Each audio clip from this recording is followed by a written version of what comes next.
Hey there. I don't know about you, but I don't like to harp on the ending of a popular series just for the sake of it. Why? Because I feel like most of our dissatisfaction with how popular series end is because of our disappointment that it wasn't the end we envisioned after we've spent so much time speculating on how it will end. And I know that's a bit of an oversimplification. There are certainly some atrocities out there, and the range of reaction does vary from series to series. But I think that's the general gist of it. I feel like that's the basic summary. That's why I had to sit down and think long and hard about how I really felt concerning the series finale of Arcane League of Legends.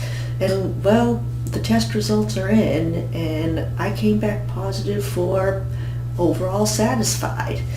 What can I say? I feel like the story and character beats all sat well with me. I especially liked how Zahn and Piltover genuinely had to put aside their differences to fight the real common threat that was Noxia, instead of being manipulated into fighting another group as a distraction from a powerful leader or institution's own failings.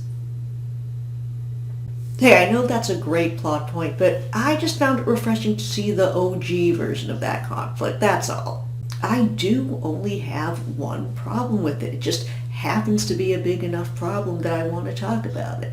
And if you still haven't watched the ending of Arcane and you don't want to be spoiled, okay, this is your chance to run away. All right, everyone else ready? 3, 2, 1. Okay, coast is clear. Yeah, I was not happy with Jinx's death. And no, it's not just like oh, I liked her, so I was sad she died thing. No, miss me with that. Absolutely not. On the surface, I appreciated that Jinx gave her life for Vi. In fact, the noble sacrifice is one of my favorite tropes in all of fiction. After the lives that Jinx took in cold blood, only a selfless act was going to show that there was actually good left in her. It's the classic Darth Vader situation, only in this case I think it was a little bit more believable because her murder was at least not on a planetary scale. No, the problem for me comes in when I consider Jinx's suicide attempt that Echo stopped her from. To me, my first reaction was just that this was saying, oh, well, she should have killed herself, but only after she joined the battle, and hope I don't need to say why that would be gross, folks. I mean, even though she did bad things. Still, right? I know that is probably nowhere near what most of the audience thought, and I know it's even less likely that that was what the creators were intending to say. I just think that those possibly disturbing optics could have been avoided. I know we all hate that trope where a character is about to make a sacrifice, but they end up not having to, but it was the intention that counted. But I think that this is the one case that it actually would have worked. If, for example, Echo somehow was able to save her from the Black with his powers, or she was just inexplicably shown to have survived somehow in a post-credit scene, just anything like that. It would have kept the sacrifice intact without looking like it was saying that the only way to atone was for her to take her own life. Because when you combine her willingness to sacrifice her life to save her sister with all that she had lost already, I mean Isha first and foremost, but also almost everyone else in her life, then I feel like that, all of that to put together alone was penance enough. I could be wrong. Many of you might feel differently. As much as it bugs me though, I do know that this is just a me problem. And I also think I would have been more forgiving of Jinx's fate if there weren't so many characters in popular fiction with much higher body counts who survived their redemption arc. I mean, Vegeta from DBZ and the MCU version of Loki come to mind first, but I'm sure there are others that I will kick myself in the head later for forgetting.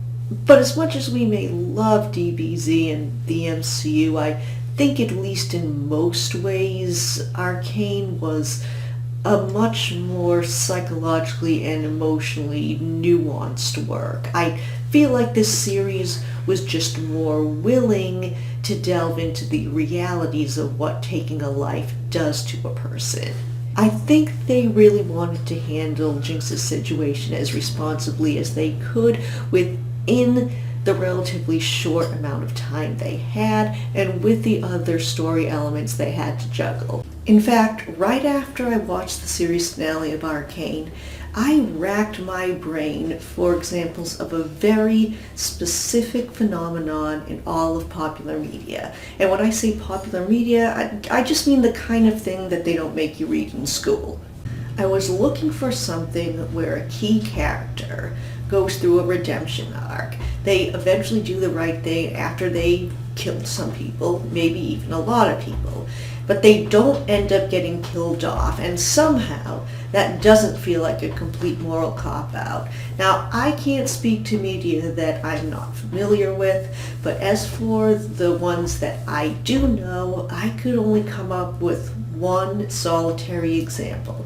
And that, my friends, is the world of anime/manga's Viking classic, Vinland Saga. For those of you who know the show or the manga, you know where I'm going with this. Thorfinn spends years of his youth as a ruthless killer in a Viking squad. Once he is captured and enslaved and has time to reflect on his actions, he is racked with guilt to the point where he retreats completely within himself.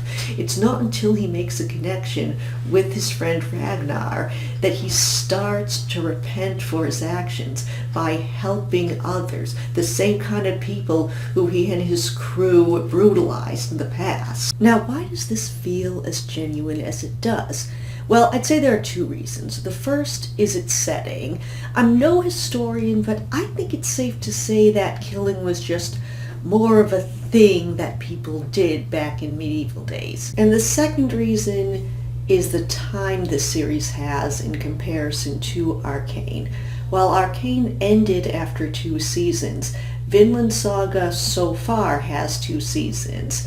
And while the episodes are shorter in duration than Arcane's, the episode number is higher. Not only that, but the manga from which this anime was adapted, which is only just about to end soon according to recent sources, has 28 volumes. A good chunk of the second season is just Thorfinn and Ragnar farming, and trust me, even that is much more intriguing than it sounds. Folks, just watch this series if you haven't. You won't regret it. You deserve nice things. When we have this much time to dedicate to Thorfinn's conscience, and yes, get the single best scene about psychological trauma. Don't come at me about this, I'm right. After we go through all that with him, of course we don't want to see him stabbed in a bar fight and left in a pauper's grave, despite what he did earlier in his life. Of course, after all that, we're rooting for him. But the author had the luxury not to have to balance Thorfinn's redemption arc with a dozen other plot lines, let alone supernatural ones. With all this said, though, I just want to emphasize that this one gripe did not ruin the ending of Arcane for me, especially considering what a monumental artistic achievement this series was in general. If anything, this just notched a series that I thought was perfect down to really, really, really, really great. And you know what? I'd make that deal. But if I feel as strongly as I do about that one part of the finale, then I just thought that maybe for most of those who found themselves disappointed with Arcane's ending, maybe the primary cause for them was Jinx's death too. Or maybe I'm an outliner. Maybe most who were dissatisfied for many other reasons. Maybe I'm just easy to please. That's a possibility, who knows? But I just wanted to put that out there. I do know something for a fact, though, and that is how excited I am to see what Riot creates next for their next series about the world of League of Legends. I will not, however, be playing the actual game League of Legends, because if I do, then the next person to plunge to their death in pursuit of a wolfman will be me, only this time it won't be a noble sacrifice for a loved one, it will just decrease someone's ranked status. Well, that's everything. Farewell, folks.